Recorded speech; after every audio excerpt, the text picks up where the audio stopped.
The night was thick with darkness as I sat alone in my dimly lit living room, the muted glow of the television casting eerie shadows across the walls.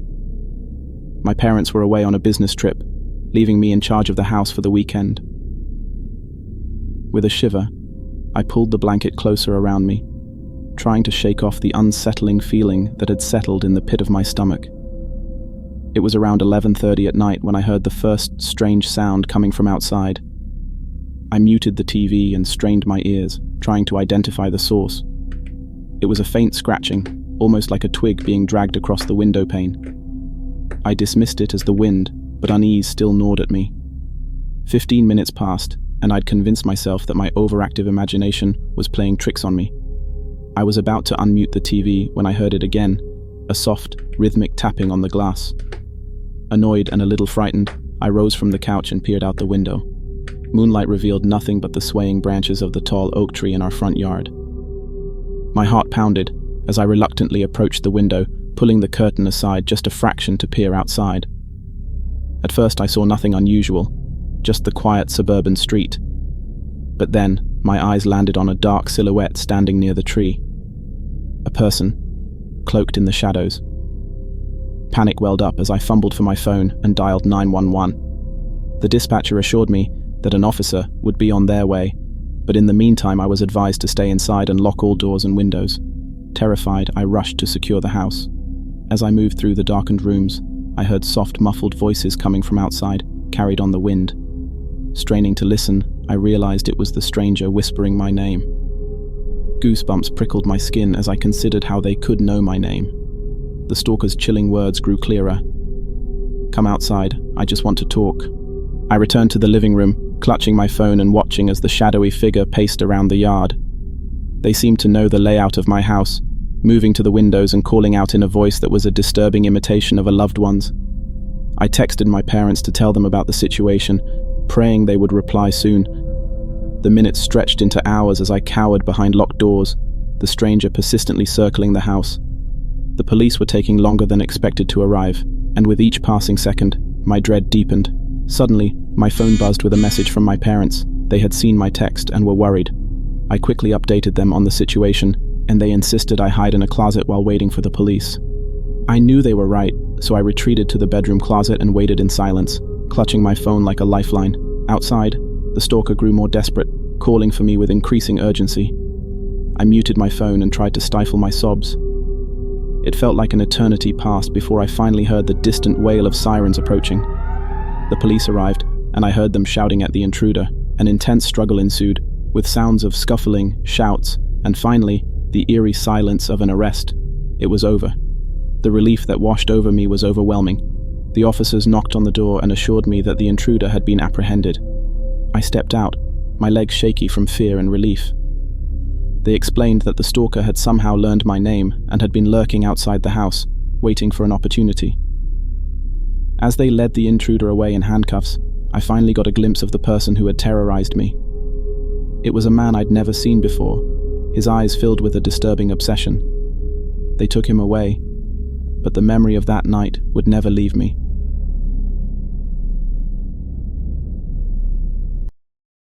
This story happened when I was 12 years old. I'm a female and 25. The story I'm about to tell you might not be scary to most, but for me and my parents, it was. I remember it was a Saturday night, around 9 or 10 during summertime. I owned one dog at the time, his name is Benny. My parents decided that night that they feel like going for a walk around the block, walking Benny, and asked me whether I want to join them. I said no, because I wanted to play PWI on my PC, Perfect World International. My parents were okay with leaving me alone since the walk wouldn't take longer than 30 minutes tops. As my parents would get dressed to leave the house, I logged in PWI and looked around in my guild and global chat to see if anyone was on. For some reason, no one was, so I decided to join my parents. I get dressed, I put Benny on his leash, and we all leave. I'd like to mention that I lived in an apartment building that had 10 floors, and we lived on the very first floor. Not sure how to explain, but you have the basement of the building and then the first row of apartments. Basically, you enter the building and already are facing apartments. I lived in the very first one. I remember always hating that because whoever would pass by our door, we would hear them at any time of the day or night. Whoever was lurking at night, we would hear them.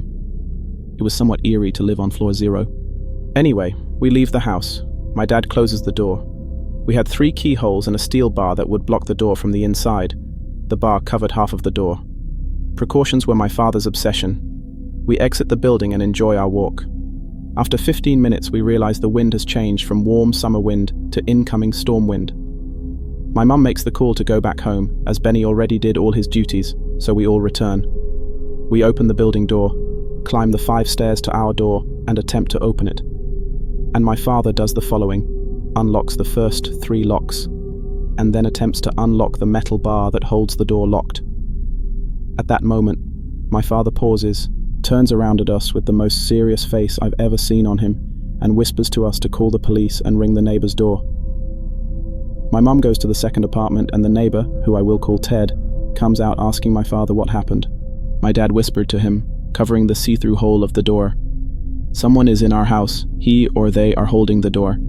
Please stay here with my family and attempt to open it. I will be back." After saying that, I see my father rush, all by himself, around the building, in the dark. I say dark because we didn't have a streetlight on the side of our apartment facing the block garden.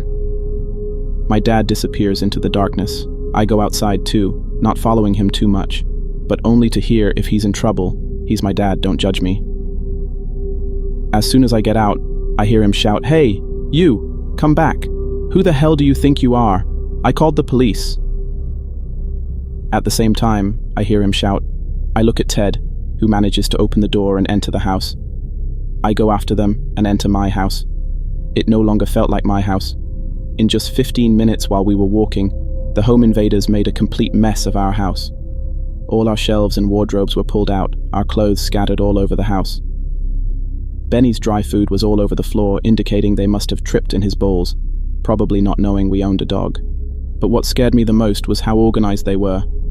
I say they because, after seeing the disaster that was left behind, we knew it was impossible for just one person to hold the door, steal and organize what they would want to take with them.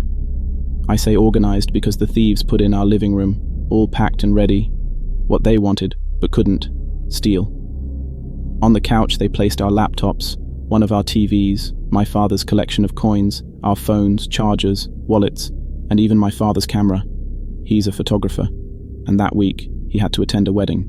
They didn't have enough time to steal all of that, so they just settled with some of my mom's jewelry and some pocket money. After seeing this, in my silly child mind, I rushed to my room to check my piggy bank. I always saved up money from whatever chores I did. It wasn't much, but it was my work and savings, and at that time, I thought they stole it too. When I enter my room, I see the metal bars covering my windows are cut open and my window broken. This is how they entered, through my room. My room is the only room facing the side of the building and the one most secluded from views. Needless to say, I never felt safe in my own room in which I had to live for the next 10 years of my life until I moved in with my fiancé. The police arrives, they start throwing white dust. I have no idea what that is still. All over our house to find fingerprints. They take pictures, take our statements, analyze my room and window. They were unable to catch the home invaders, but were able to tell us that this invasion was not the only one in our neighborhood. During that month, another 4 houses were broken into, one of them being the home of a cop, not related with the cops at our home. They told us that the invaders analyzed their victims, learned their schedule, even knew where the children's rooms were as they seemed to be entering the houses through the children's windows. All the families affected by them had children. They did not expect us to be back that soon and panicked, hence one of them was holding the door with his body so that the others could flee. The person after which my dad was shouting was, probably, the one holding the door and escaping last through my broken window. I don't know what could have happened if I didn't change my mind and give up on raiding for gears in PWI. I would probably have come face to face with these invaders. I am happy I didn't, and I hope to God I never ever meet with them. Period.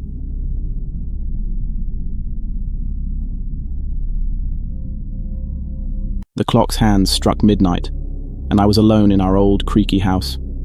My parents had gone away for the weekend, leaving me in charge. It was a typical Friday night. Netflix, snacks, and relaxation. But that sense of being alone in the dark gnawed at my nerves. Around 1 in the morning, I decided to venture downstairs to the kitchen for a late-night snack. As I descended, the silence seemed to thicken, and each step echoed throughout the empty house. The stairs seemed longer than usual, and my heart pounded in my chest. I grabbed a bag of chips and a soda, trying to convince myself that my anxiety was merely a product of my overactive imagination. When I returned to the staircase, I saw it. A shadowy figure at the bottom of the stairs, back turned to me, just beyond the dim glow of the kitchen light. My throat tightened, and I stopped dead in my tracks. "Mom! Dad! Is that you?" I called out, my voice quivering. The figure remained motionless, and fear knotted my stomach. I fumbled for my phone in my pocket, ready to dial 911, but then the figure began to move, its silhouette turning slowly to face me. The man was tall, dressed in a long, tattered overcoat that swayed eerily as he shifted. I could barely make out his features in the dim light, but the unsettling grin that stretched across his face was unmistakable. His eyes glinted with an unsettling, predatory light. My instincts kicked in, and I turned to flee back up the stairs. As I dashed upward, I heard the stranger following, his footsteps quickening with each step I took. I had to get to my room and lock the door, but he was gaining on me. I could hear his heavy breathing, sending shivers down my spine. Just as I reached the top of the staircase, I heard him snarl, "You can't hide from me." With newfound determination, I lunged for my bedroom and slammed the door shut, locking it behind me. My heart raced, my hands trembling, as I dialed 911. "Please, hurry. There's an intruder in my house," I whispered urgently to the dispatcher. The stranger's voice seeped through the door, his words chilling my blood. "I know you're in there. You can't keep me out." It was an empty threat, but his persistence was unnerving. The dispatcher stayed on the line with me as I cowered in my room, feeling a mix of fear and helplessness. The minutes stretched into an agonizing wait for the police. I listened intently, hoping to hear the sirens grow closer.